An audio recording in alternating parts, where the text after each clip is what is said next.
84 গ্রাম পঞ্চায়েতের এক্স প্রধান এবং বর্তমান সঞ্চালিকা পারভিন সুলতানা।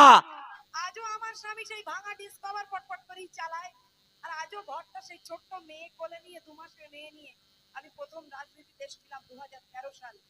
সেই যে ঘরে ছিলাম সেই ঘরেই আছে। পরিবর্তন কিছু করতে পারিনি, কিন্তু পরিবর্তন একটা জিনিসে দেখেছি। আমরা সকলেই জানি যিনি আমাদের বিরোধী প্রার্থী, তাকে যদি আমরা জেতাই তাহলে আর কিন্তু ভোট দিতে আমরা পারবো না। এই নির্বাচনই শেষ নির্বাচন হবে, তাই মনে রাখতে হবে এই নির্বাচন যাতে শেষ নির্বাচন না হয়। গণতন্ত্রকে প্রতিষ্ঠা করতে, গণতন্ত্রের জন্য আমাদের কিন্তু আমাদের দাবিটা চেঞ্জ করতে হবে, অর্থাৎ আমাদের আইএসএফ কে ভোট দিতে হবে। হয়তো বলবে আমার মায়ের এখানে আছে যে লক্ষ্মীর ভান্ডার দেব না, তো লক্ষ্মীর ভান্ডার কিন্তু কেউ আটকাতে পারবে না। কোন সরকারি প্রকল্প একবার চালু হলে সেটাকে বন্ধ করা যায় না, এটা আপনারা জেনে রাখবেন। লক্ষ্মীর ভান্ডার কিন্তু বন্ধ করতে পারবে না। আরো একটা কথা বলি, আমাদের মুখ্যমন্ত্রী মমতা বন্দ্যোপাধ্যায় তিনি কি করেছেন জানেন? আমাদের টাকা আমাদের নিয়েই তিনি আমাদের ভিক্ষার বাটি হাতে ধরিয়ে দিয়েছেন।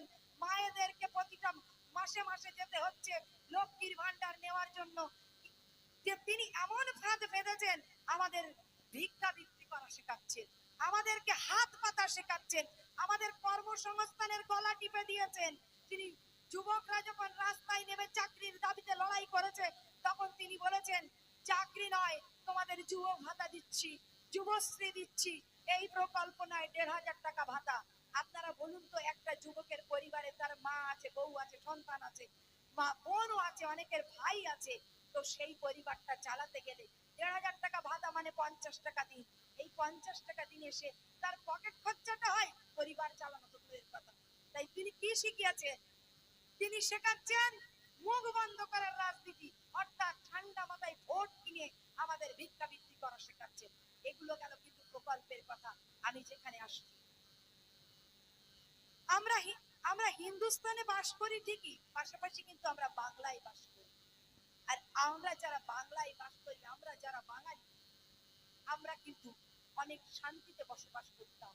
আমাদের মধ্যে কিন্তু কেউ, একটু আগে আমার পূর্ববর্তী বক্তা বলছিলেন হিন্দু খাতরে মে হ্যায়, উনি বোঝাতে চাইছেন হিন্দুরা বিপদে আছে, কারণ এখানে হিন্দুরা সংখ্যা গরিষ্ঠ বলে।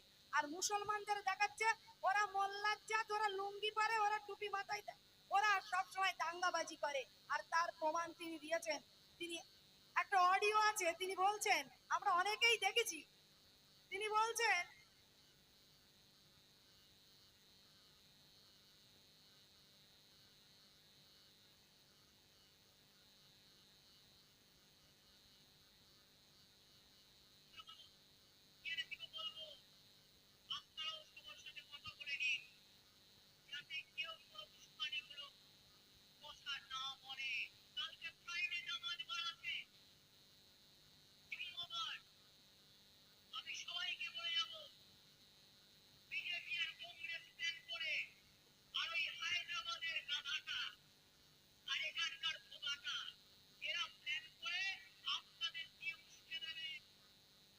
যেটা বলতে চাইছিলাম, এই অডিওটা শোনানোর অর্থ আমরা সকলেই জানি।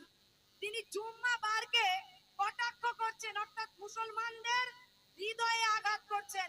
আমরা জুম্মার নামাজ যারা পড়তে যাই, মেয়েরা বাড়িতে পড়ে, কিন্তু পুরুষেরা আমরা যারা নামাজে অংশগ্রহণ করি, আপনারা কোনোদিন শুনেছেন কোন খোতবায় কোন মৌলভী সাহেব আমাদেরকে উস্কে দিয়ে দাঙ্গাবাজি করতে বলে? তিনি আল্লাহ আল্লাহ রসুলের বাণী বলেন, আমাদেরকে শান্তি পথে আমাদেরকে চালিত করে। ইসলাম এই শিক্ষা দেয় না যে দাঙ্গাবাজি করো, ইসলাম এই শিক্ষা দেয় না যে ভ্রাতৃত্বের বন্ধন ছিন্ন করো, ইসলাম এই শিক্ষা দেয় না যে রক্তের হোলি খেলো। তাই তিনি কি বলতে চেয়েছেন? তিনি মুসলমানদের উদ্দেশ্যে এই বলতে চেয়েছেন যে আমরা উগ্র, আমাদের মাওলানারা আমাদের উগ্র শিক্ষাই দান করেন, শান্তির বার্তা দেন না। অর্থাৎ মুসলমানদের অন্তরে আঘাত করেছেন কি করেননি? তাই আমরা বোঝাতে চাই, আমাদের দিন এসছে যে আপনি মুসলমানদের নিয়ে আর কেন করবেন? আমাদের টুপিকে নিয়ে আর নোংরামি করবেন না, আমাদের টুপিকে আপনি সম্মান করুন। আমাদের কোরআনকে নিয়ে আপনি কটূক্তি করেছেন, আপনারা শুনেছেন, তিনি বলেছেন কোরআনের বাণী শেষ হয়ে যাবে, পুরাণের বাণী শেষ হয়ে যাবে, গীতা বাইবেলের বাণী শেষ হয়ে যাবে, কিন্তু আমার একটা কথা, কোন ধর্মগ্রন্থকে কি রাজনীতিতে টানা যায়? কোন ধর্মগ্রন্থের কথা কি মুখে উচ্চারণ করা যায় রাজনীতিতে? কোরআন শরীফ আমাদের হার্ট, আল্লাহ আল্লাহর রসুলের দান। কোরআন শরীফে কটা আয়াত আছে তিনি জানেন? কোরআনের প্রত্যেকটা আয়াতের কি ব্যাখ্যা আছে তিনি জানেন? আমার নবী যখন চলে যাওয়ার পূর্বে তার সাহাবীরা প্রশ্ন করেছিলেন, ইয়া রাসূলুল্লাহ, ইয়া হাবিবাল্লাহ, আপনি চলে যাওয়ার পর আমরা কাকে আমাদের আমাদের রাসূল বলবো, কাকে আমাদের নেতা বলবো? তিনি বলেছিলেন, কোরআনকে শক্ত করে ধরো, আহলে বায়াতকে শক্ত করে ধরো, রশিকে পাকড়াও। আমি চলে যাওয়ার পর কোরআন থাকবে তোমাদের পথ প্রদর্শক, কোরআনই তোমাদের দিশা দেখাবে। কোরআনই হলো ইসলামের আলো। সেই ইসলামের আলোকে, সেই ইসলামের অহংকারকে, সেই ইসলামের মুকুটকে তিনি আজকে ধর্মের নামে চালিত করবার চেষ্টা করেছে, আমাদের কোরআনকে নিয়ে কুরুচিকর মন্তব্য করেছে। তাই আমি বলবো, আমার সংখ্যালঘু ভাই বোন যে যেখানে আছেন, কোরআনকে অমর্যাদা করার অধিকার তাকে কে দিয়েছে? এটা আমাদের ঈমানের একটি অংশ, এবং কোরআনকে রক্ষা করার দায়িত্ব প্রত্যেক মুসলমানের আছে, কারণ কোরআন হচ্ছে আমাদের ঈমান। আমি যদি ভুল না হই, কোরআন শরীফকে উচ্চারণ করবার অধিকার আমার মনে হয় ওনার কতটুকু আছে আমার জানা নেই, তবে এইটুকু বলবো, কোরআন শরীফ হচ্ছে আমাদের মাথার তাজ, আর সেই তাজকে নিয়ে যারা ব্যবহার করবে আমরা তাকে কোনো মতেই ক্ষমা করব না। কি করব? কি ওটা তো গেল আমাদের হানের কথা। এবার যে কথা সবাই বলছি, ওয়াকফ বিল, সেটাও আপনারা শুনেছেন। আরেকটা অডিও আপনাদের একটু শোনাই, যদি কিছু মনে না করেন। এগুলো না শোনালে হয়তো অনেকে শুনেছেন, অনেকে বড় ফোন দেখছেন, বলবো একটু শুনবেন না? তাহলে একটু শোনাই। ওয়াকফ সম্পত্তি আপনারা সকলেই জানেন, এর মধ্যে কিন্তু আমাদের মসজিদ, মাদ্রাসা, কবরস্থানগুলো পড়ে। তো আপনারা দেখেন তিনি কি বলেছেন, পরে আসবো ব্যাখ্যায়।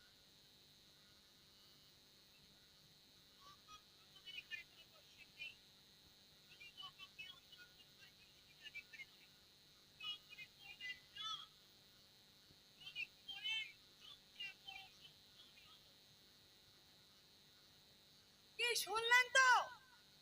তিনি বলছেন ওয়াকফ আমাদের নিয়ে কোনো কোশ্চেন নেই, এখানে কোনো কোশ্চেন নেই। আরে বাবা, ওয়াকফ সম্পত্তি তো বাংলায় আছে না নেই? তাহলে কোশ্চেনটা আমরা কোথায় গিয়ে করব?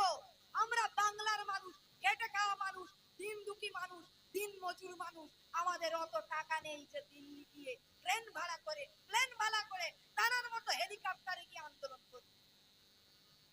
তানার যখন নোটবন্দি করে, তানার যখন অসুবিধা হয়, তিনি আমাদেরকে ক্ষমতা দেখানোর জন্য বিজেপিকে লক্ষ্য করে, তিনি আর বিজেপি কিন্তু এক, সেটা আমি পরে ব্যাখ্যায় আসছি, বিজেপিকে মানে সামনে রেখে তিনি এখানে আন্দোলন করতে পারেন। আর আমাদের বাপ দাদা 14 গোষ্ঠী যে সম্পদ, কবরস্থান, আমাদের মসজিদ, আমাদের মাদ্রাসা, সেটাকে তিনি যখন রাতের অন্ধকারে ওয়াকফ বিল পাস করে দিল্লির নামে দিয়ে দিল, নরেন্দ্র মোদীকে দিয়ে দিল, যখন প্রত্যেকটা দল, ওই Telangana party, Bahujan Samaj party, Congress party, CPM party, Aam Aadmi party এবং যত পার্টি আছে, সব পার্টির এমপিরা যখন ওয়াকফ বিল বয়কটের দাবিতে সরব হলো দিল্লিতে, তারা বলল পার্লামেন্টে এই ওয়াকফ বিল বয়কটের জন্য আমরা আন্দোলন করব, তখন বাংলার কোনো এমপি কিন্তু সেখানে উপস্থিত হয়নি। আমাদের মুখ্যমন্ত্রী সেখানে কাউকে পৌঁছতে দেয়নি, দিল্লিতে কেউই যায়নি। যখন দিল্লিতে কেউ যায়নি, তখন বাংলার মুসলমান আর কি করবে? তাদের জন্য তো আওয়াজ তোলবার জন্য যে এমপি গুলো আমরা জিতিয়ে পাঠিয়েছিলাম, তাদেরকে দিল্লিতে পাঠাতে পারিনি বা পাঠাতে হয়নি। তাই তখন তারা কলকাতার রাজপথে যখন নেমে আন্দোলন করলো যে আমাদের ওয়াকফ সম্পত্তি, এটা আমাদের সম্পত্তি, এটা আমাদের কাছে ফেরত রাখতে হবে, আমাদের অধিকারকে আমাদের ফিরিয়ে দিতে হবে, তখন তিনি ওখানে তো কাউকে পৌঁছতে দিলেন না দিল্লিতে, আর এখানে আমাদের গলা টিপে মারলেন। কি বললেন?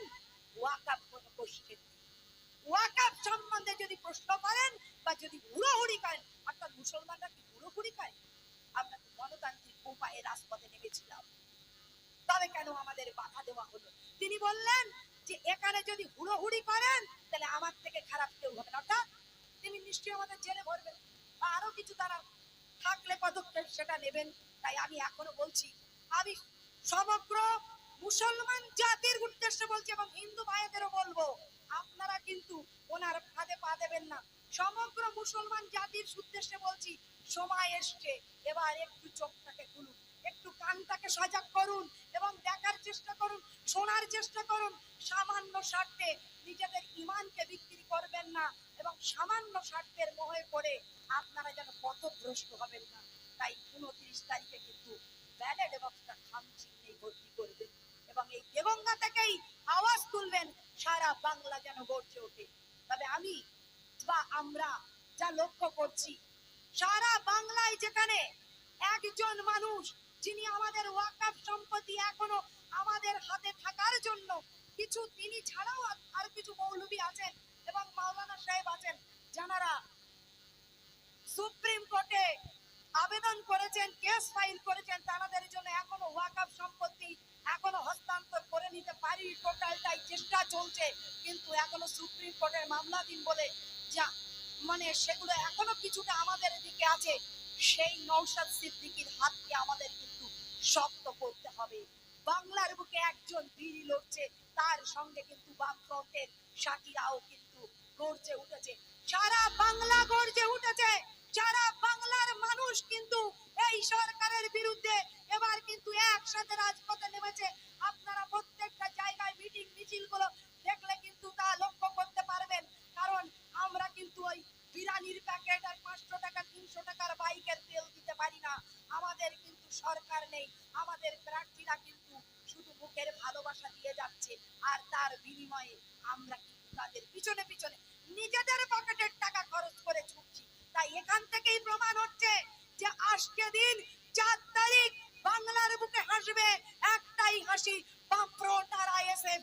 এটুকু আমি আশা করতে পারি এই মাটি কমরার বুক থেকে, এই দেগঙ্গার জমিন থেকেই আমরা কিন্তু বুঝিয়ে দেব যে আর আমাদের সঙ্গে ভামতাবাজি চলবে না। আমরা চাটুকদারি চাই না, আমরা ভিক্ষাবৃত্তি চাই না, আমরা চাকরি চাই, আমরা 100 দিনের কাজটা 200 দিন চাই, আমরা শিল্প চাই, আমরা শ্রমজীবী মানুষ খেটে খেয়ে শান্তিতে বাঁচতে চাই। দেগঙ্গায় আর তথা বাংলাতে আর কোনো নারীর সম্মান যেন আরজিকরের মতো লুণ্ঠিত না হয়, কোনো মায়ের কোল খালি না হয়, এই আশা আকাঙ্ক্ষা রেখে ভাতৃত্বের বন্ধনকে অটুট রাখতে আমরা আগামী 29 তারিখ আমাদের ব্যালট বক্সকে থাম চিহ্নে ভরিয়ে দিয়ে দেগঙ্গা থেকেই বার্তা দেব যে তোমার দিন ফুরিয়ে এসেছে, তুমি নবান্ন থেকে নেমে এসো। আমরা এবার আমাদের প্রার্থীদের বিধানসভায় পৌঁছে দেব। এই আশা আকাঙ্ক্ষা রেখে সকলের শারীরিক সুস্থতা কামনা করে আমি আমার ছোট্ট বক্তব্য শেষ করছি। সকলে ভালো থাকবেন।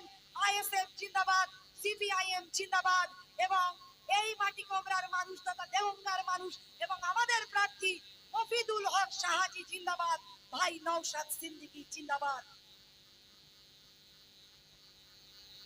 হ্যালো।